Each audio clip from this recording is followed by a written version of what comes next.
أعوذ بالله من الشيطان الرجيم بسم الله الرحمن الرحيم فمنهم من آمن به ومنهم من صد عنه وكفى بجهنم سعيرا. مخی آیت مبارکه کی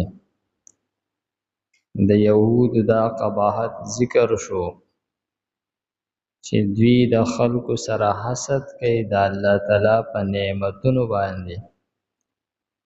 نو دغه نعمتونو خو الله تعالی خلکو له ورکړي دي، دا ګویا چې دا الله تعالی په تقسیم باندې اعتراض کول دي.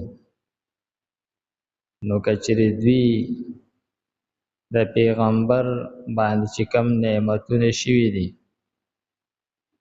هغه باندې حسد کوي، نو دسی نعمتونه خو ابراهیم علیه السلام خاندان ته هم ورکړل شي، لکه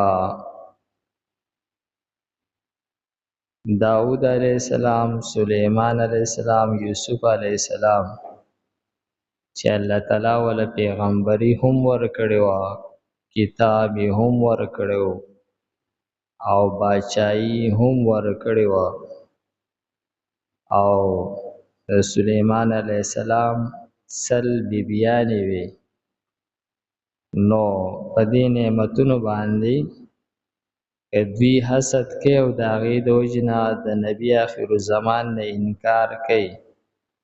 نو دوی په دغه پیغمبرانو خو ایمان راوړی دی،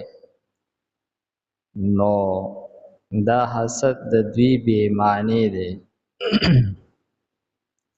نو فرمایي چې دغه ابراهیم علیه السلام خاندان چې هغو له الله تعالی کتاب، نبوت او بادشاهیانې ورکړې وي، د دې اهل کتاب او یهودیان